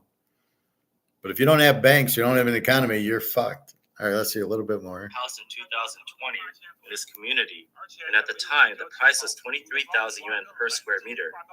Now the selling price might be around 8,000 yuan, and even then, very few have sold. Some owners have listed their properties at 6,000 yuan per square meter, but even at that price, no one is buying. Looking back, I was such a fool for buying this house. Why did I spend money on this house? I must have been out of my mind. The house is located between Tianjin and Beijing in Hebei. It's over 70 kilometers from Tianjin to the east and over 80 kilometers from Beijing to the west, roughly an hour's drive. When I bought it, I thought this place was great, close to the capital. The down payment drained the savings of 3 generations. The house has 3 bedrooms. If you're getting ready to go on Medicare, here are 5 mistakes that you want to avoid. And trust me, you do not want to miss Generations. The house has 3 bedrooms, 2 living rooms, and 2 bathrooms, with a construction area of 130 square meters. It's a popular layout, perfect for a family. I bought it because of the good location, with metro stations, hospitals, and schools all nearby. I bought it when housing prices were at their peak. Now, looking back, I was just a high-price chaser. The mortgage interest rate was also terrifyingly high at 6.37%. A buyer under the pseudonym Lu Yun from Shandong has a different story. When talking about her recent experience buying a house, she seems a bit excited. Earlier this year, I bought back the old and small apartment I sold 6 years ago and made a net profit of 600,000 yuan, she said. 6 years ago, in 2018, Lu Yun sold her small apartment in the Zhuahui building in downtown Hangzhou to return to settle down in her hometown. Although the 51 square meter apartment had an elevator, it was on the top floor, so she felt the price was not high when she sold it for 1.8 million yuan, which is about 30,000 yuan per square meter. After returning to her hometown, Lu Yun could not forget the city where she had once struggled in. Earlier this year, she saw a listing for an apartment of similar size to the one she had sold in the social media feed of the agent who had helped her sell her apartment.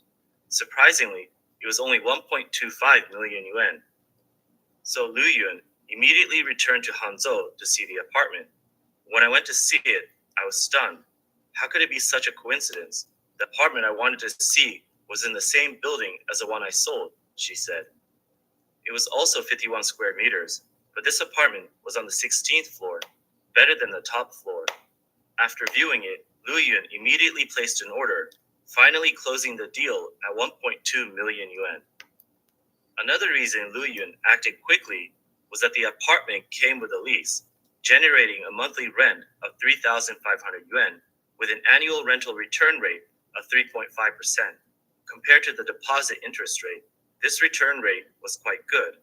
Although Lu Yun felt she had made a significant profit, many online commentators argued that buying a 51 square meter old apartment for 1.2 million yuan was too much of a loss.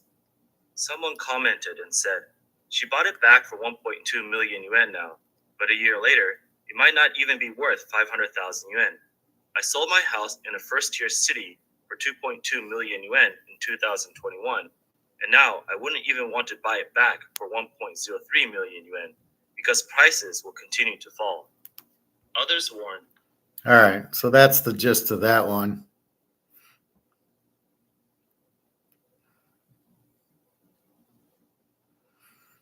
Now we're going to look at the private sector.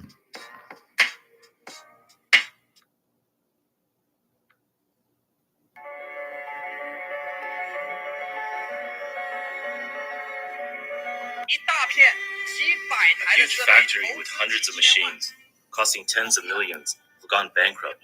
There's no work, and they can't afford to keep the workers anymore. The boss is forced to sell all the equipment, which are all from the same batch of a big brand's drilling centers. They had chosen the highest configurations at that time. It's honestly tough to run a factory. These days, factories are shutting down one after the other, and these expensive machines are now selling for dirt cheap prices, but no one wants to invest in them. What's going on with the manufacturing industry?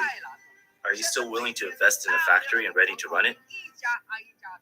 They're moving to China's India. economy is on a continued downward trend, worsened by strained relations between the CCP and major trade partners, including the United States.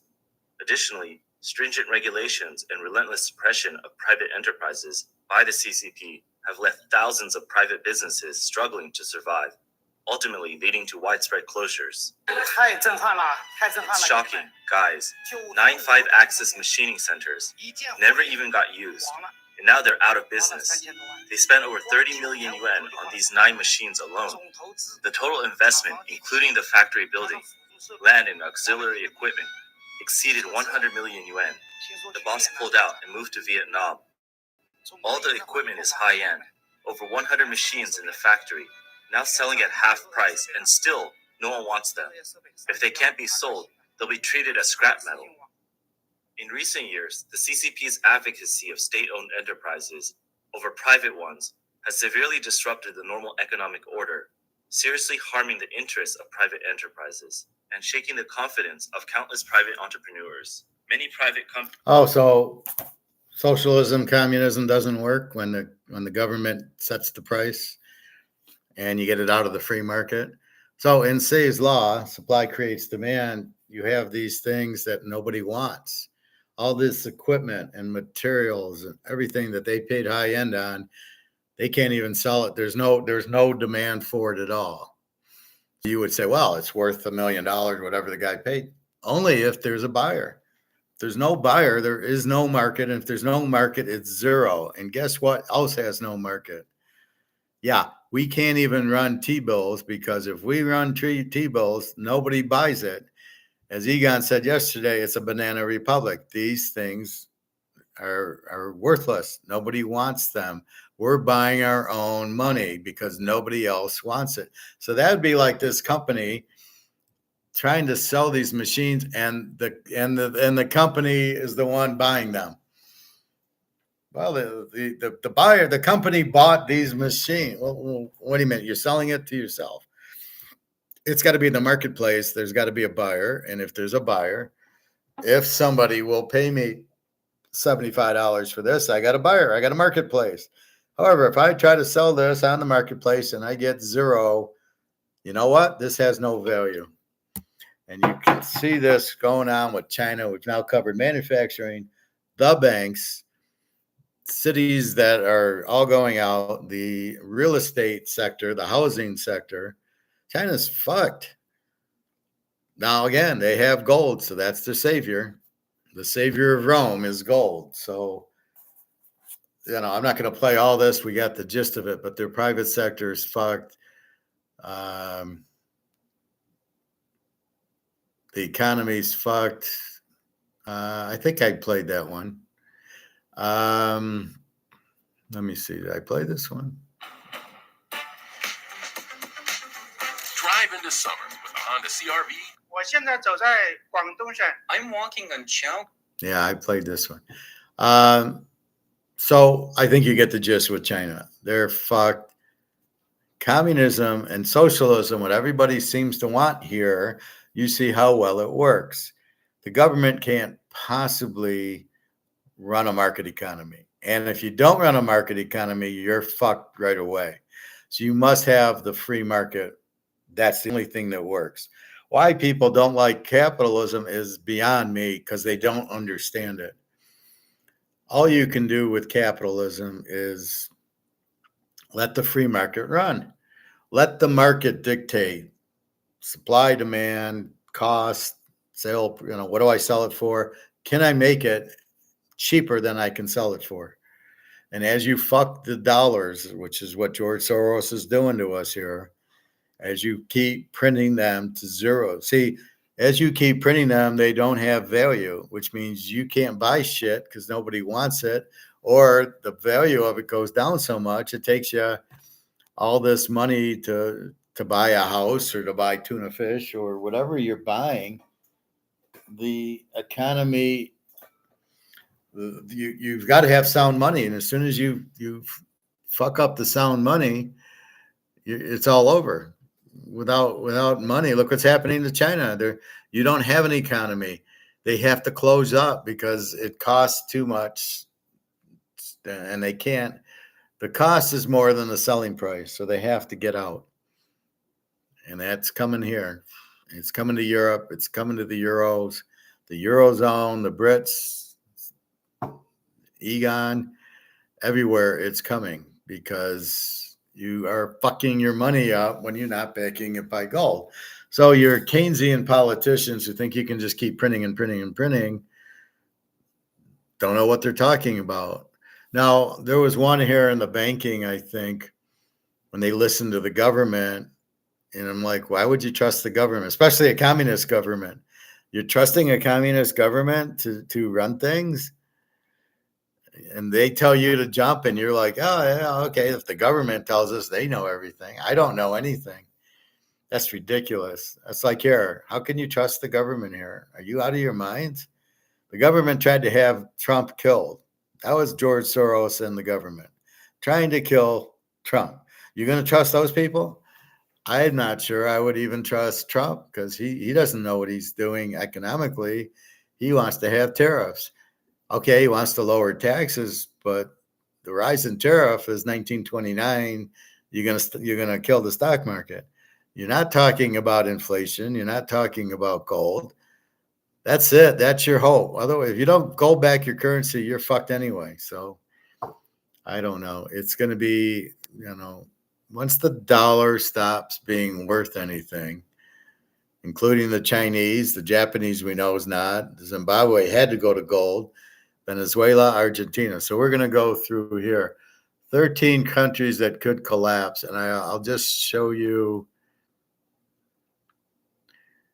On your marks. I just want to show you the companies. During the Ann Arbor Challenge.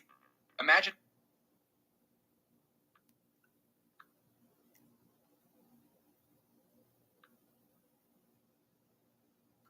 Okay, I'm just going to show you the countries instead of, we don't need to listen.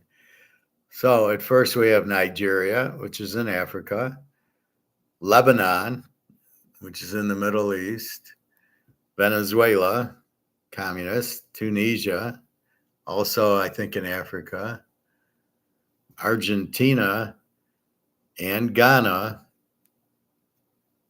also in Africa, but not Argentina. Sri Lanka and Pakistan, we know they've had hyperinflation. They're gone. Belarus and Kenya.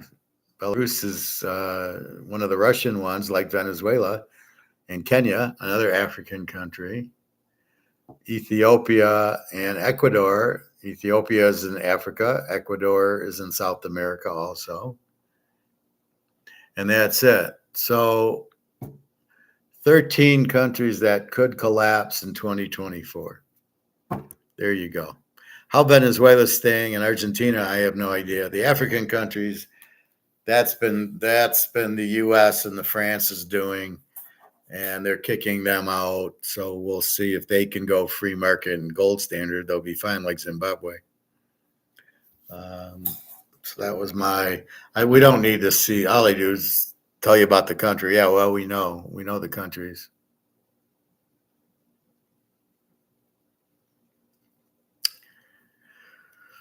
Let's see. We saw the Hulkster yesterday. Egon, Mark McGuire.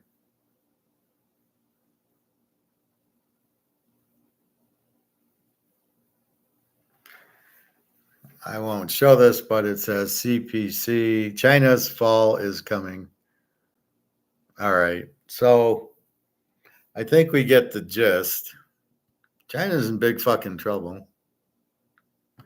But they have 60,000 tons of gold. Baltimore won 11-5, so we took them over in game 2. Game starting in a little bit. Let's go to gold. And how is our gold doing? Gold's 23.83, so it's kind of going sideways at 6 o'clock. It's 6 o'clock, yeah. So 23.83. So we had but it's really not as bad. It's $23 down. You've seen that last week. It was like $80 down. So it goes down 20. It was 23.96, go to 23.73. Now it's 23.83. So the net effect, we lost $10. It's comex, it's price fixed. We understand that. That's the price fixing, unfortunately. It's just crazy. How they let it get there. It just shows you how corrupt it is, and the bankers who run the government want to keep the price down. Really, they want to make money on the derivatives, on the options. That's really what this is about. So they sold it. Eddie Murphy sells the gold at 23.96. He buys it at 23.73. I don't know if he put in another option up or not, but notice very close to 2,400. Like I said yesterday, about 11 o'clock. I did a check, and it was because it opens at about 9 or 10, and it was 2,400 right on the nose. And then it started sliding back. But notice we're at 23.53, and the panic was setting in with you guys. But now that you know it was just a derivative, and now that you know this is a derivative up, you're a lot calmer. We know the gold-backed currency will happen in October. And I think we're looking definitely, the election might cause something, which I don't know why. And then after December, January, February, look for it to go really high at that point. Once the election's over, that's what will happen. So personally, I didn't get the job since May. I emailed the guy last night saying, well, what's the status? It's now May. He doesn't have the balls to email me. My recruiter emails me saying it's been filled, but he doesn't have the balls to talk to me. I hate people like that. Fucking, I was going to make your money. If I got the job, everything was going well. What happened? And so I didn't get that job. I didn't get the Harley one, which is small contract, and I'm waiting on a few others. So we'll see. All we can do is wait. Waiting on the gold. Football starts end of August. So it'll be a class for the picks. And then, or you can go to the site, teaserking.com, and just buy the picks the way you've been buying for the last 15 years. So I'm trying to update you on college as much as I can now, which is really good. I've gone through the conferences. I might go through like Conference USA or something. Oh, who knows Liberty? Nobody. Everybody knows Georgia. Everybody knows Ohio State. How many know Sam Houston State? How many know,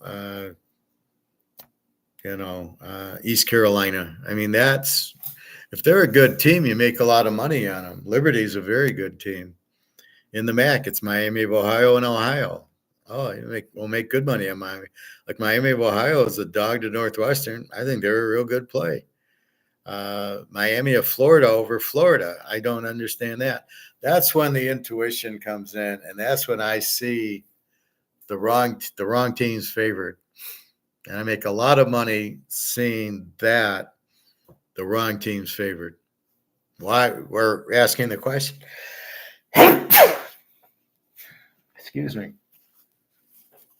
So I'm really adept at seeing that. So I see a line that doesn't, I make my own lines. When I see a line that doesn't make sense, I hammer it. Like Kansas City is the dog in the playoffs last year. So I will see that more in the pros, although some of the college. Like I said, I was in Vegas a few years ago, and that's when Ohio State beat Michigan every year, and they had Michigan as a 3-point favorite. I go to whoever's running the sports bar. You're out of your fucking mind. How do you make Michigan the favorite there? And he looks at me. Oh, why don't you bet $1 million? He don't know who I am. I go, oh, really? If I had $1 million, I'd bet $1 million on it. I did bet Ohio State. And by the time the game came in November, Ohio State was a 10-point favorite. So I had a 10-point favorite as a 3-point dog because I know my shit, and I knew Ohio State was very live there. And to get them plus 3.5, you have to be kidding me. So I got them plus 3.5. The game goes off Ohio State minus 10, and Ohio State wins by 25. And so I purposely went back to see the guy at the I think it was either at the Venetian or the Wynn. It might have been at the Venetian. Yeah, I was at the Venetian. And I made sure I cashed that ticket right in front of that motherfucker. You laugh at the professor, you don't know what you're doing. You don't laugh at the professor. I will hurt you. So anyway, so that's what's going on. What else? Anything else? So I think we covered a lot of be smart, be stoic, understand your gut. We know the gold's going down. Hey, G, how are you today? How you feeling? We know the dollar's going out. We know the yuan's going out. We know all these dollars that are printed are going out. You can see what happened. The banks are closing. The stock market crashed. The housing market's crashing. Everything's going. It's all related. So when the housing market goes, the banks go. And then the businesses go because people that had the money don't have it anymore because the banks had to go out. They had to lay off all those people who would go to these nice dinners. So it all is a domino effect all the way. Iowa State hockey, thank you very much. I appreciate it. Always welcome in my class. So that's really what's going to happen here. I'm showing you what's going to happen here because, well, I don't believe it. I got my money in oil stocks. I got my money in Amazon. I don't need gold. Gold doesn't do anything. Do you realize gold's price fixed? That the banks are fixing the price of gold, not the market. Do you realize that? No. What do you mean paper gold? What do you mean price fix? Oh, that's supply and demand. I talked to one teacher in the hot tub a couple months ago, and talking about gold, and he goes, "Well, it's the supply and demand." I go, What are you talking about? It's price fix. It's derivatives, not supply and demand. So he's trying to tell me it's supply and demand, and I'm telling him he's full of shit. But he won't listen. This is a teacher, right? They don't know anything. Except for me as a teacher, of course. And when it busts loose, it's gonna bust. And then you're banking on emotion, right? People get emotional, especially with money. You ever not get your paycheck? How calm are you? Where's my fucking check? It's Friday. Where's my check? I can redo. Okay, here are the baseball picks. Had a hot day yesterday. Gee. All right. Philadelphia under 9, 3 units. Boston over 8.5, 2 units. Minnesota 2 units. KC over 9, 2 units. Pittsburgh 3 units. Arizona over 9, 3 units. Cleveland 3 units. And Baltimore over 9 in game 2 of their doubleheader, 2 units. Probably Skynes was one of the best pitchers going for Pittsburgh. I don't have a 5 unit. Cleveland I like. Detroit's pitching the bullpen guy again. Arizona over should get there. The Philly under I kind of cringe about because I hate going under in Philly, but the pitchers are so strong. I got to go there. Cleveland can really shut you down, the bullpen. And then Boston over 8, we'll see. Minnesota looks good. So that's your baseball, G. They're always, I do them first. So I don't know how this works. If you go into my site, can you go all the way back to the beginning or not?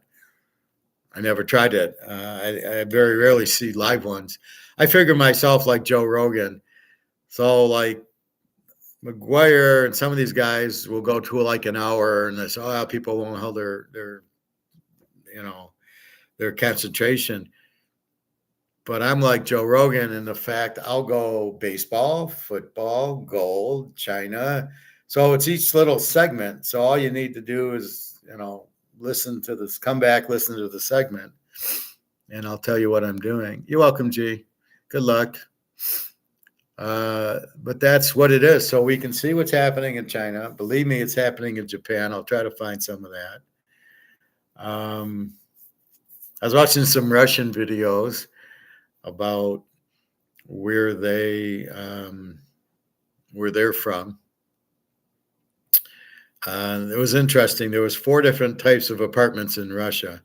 This is mostly Moscow. There was the Stalin type, the Khrushchev type, the next guy type, and the Putin type.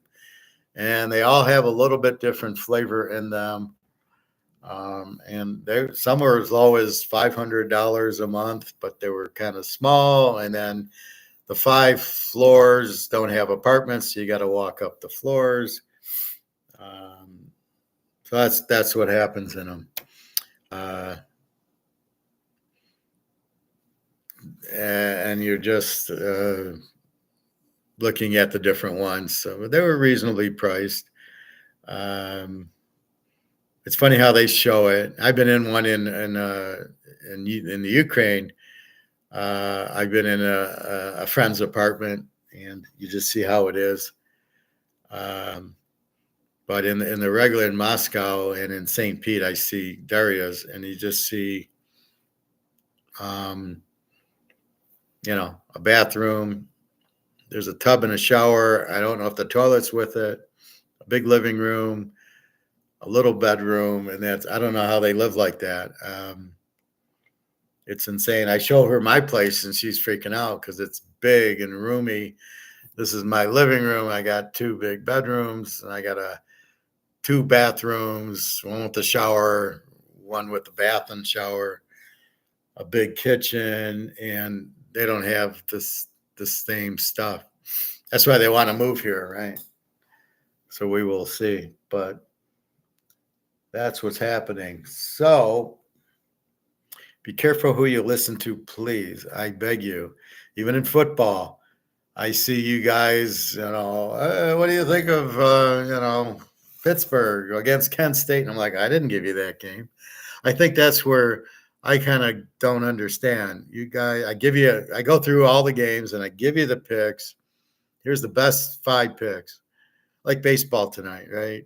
So I give you Cleveland, and then you'll come to me with another game that I don't give you, and I'm like, where'd you get that? Well, I was listening to BetMGM or DraftKings or something, trying to get you to bet it, and you're like, God, guys, just you've got to know it yourself, because right now you're listening to other people.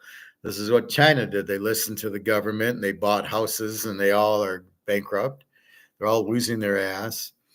The only thing that's smart is they're buying gold, and they have these gold savings accounts that Mark McGuire talks about. And there's a lot of money in China gold in these bank accounts. However, my fear would be, what if they close the bank? Am I going to get my gold out of my account? Which is what my first thought. Now I see your only choice is gold. You can't go into real estate, and you certainly can't go into the stock market. You can't go into Bitcoin there. So that's my real problem is, what the hell are you doing in China?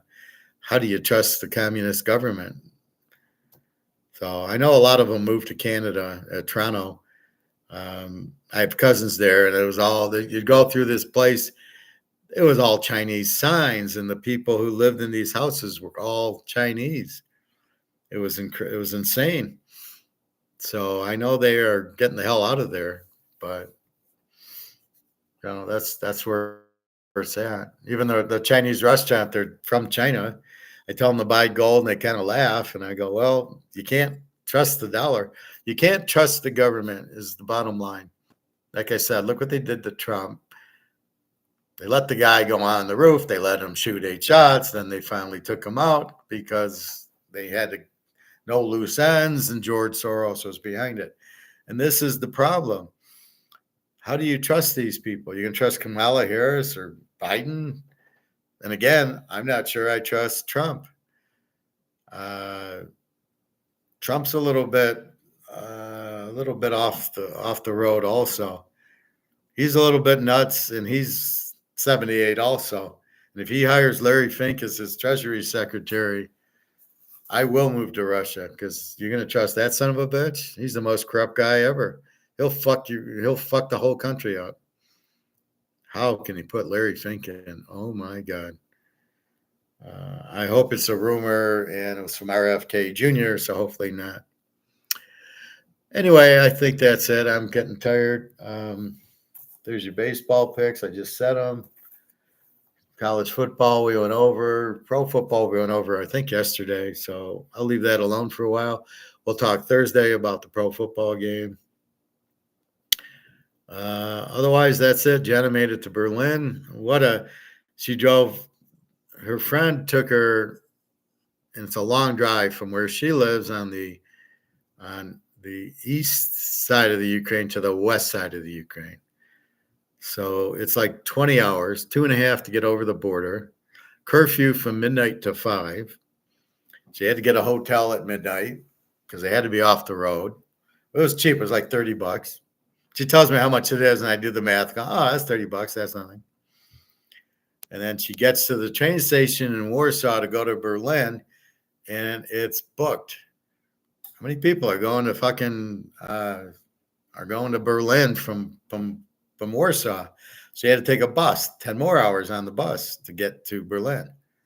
So I don't know if these buses are like stopping, or the buses are, just transit buses, right? So she gets there, she has to take a taxi to her friend's house, her friend's apartment, and now she's with her friend. So she slept a lot, she said. I was exhausted, which I don't blame her. So that's travel in the Ukraine, man. I said, is your guy going to be able to get over the border? Because I'm reading where they're not allowing men to get out of the country because they need them for the war, even though it's 73-0. And why the fuck do you need guys in the war? They're trying to hold the war till the election, and then it'll be over. Trump will end it or whatever. And so they're taking 60-year-old guys and 15-year-old guys. And if they try to escape into Romania, Hungary, or Poland, they're not letting them out of the country. But apparently this guy, I don't know how old he is, got him through. So it's 2.5 hours at the border, and he got through. So whatever he needed, he had. And so she'll be there for a week or two until the guy has to drive back, and then she'll go back to Warsaw, and then he'll pick her up and drive her back. I'm like, that's fine. I have no problem with that. Saves us money on the train. And last time on the train, she had to sleep on the floor. There was no seats for her. I don't know. They sold her, I guess, passages on the train, but not seats. So at least I feel more comfortable her in the car. They can pull over for the bathroom or for food, pull over for the hotel. She's got a seat, right? She's in the car. She's got a seat. So it's tough. And, but, I kind of I treat her so she could get out of there and see her friends. I do not like Berlin. So I'm like, I'm not going. I went once. Too much Nazi. I couldn't deal with it. I don't want to see history. What's the history going to be? World War I or World War II? And all that. So I didn't, I said, you can go visit your friend. I'll give you a few hundreds, all I'm going to give you. But you go enjoy. So she likes getting out of the Ukraine. So anyway, we should be going somewhere in September. And that's about it. So that's what's going on. So hope everybody has a good day. I tried to locate that loud music. I think it's from people with speakers. And if you've ever tried to listen to a movie and it's really faint, you turn the speaker up to hear, but then when the music or the Jurassic Park things happen, it gets really loud. And so you need it high for the voice, but then low for the sound, and they don't turn it down. So I'm hearing boom, boom, boom. So I complained today at the office that, hey, this bullshit. And, they're looking into it. I go, this is not acceptable. And it's in the lease. You can't disturb others, especially with the noise. And so hopefully I haven't heard it yet today. So maybe it's a Sunday thing, but you gotta keep it down because it's in the lease. You can't have loud things, especially after things like 8 o'clock at night. So anyway, so that's it. So I didn't get the job, and I'm kind of pissed. Not that I didn't get it, that the way they didn't. If I didn't email the guy, I wouldn't know I didn't get it. What the fuck is that? And then waiting on gold. All right, coming October.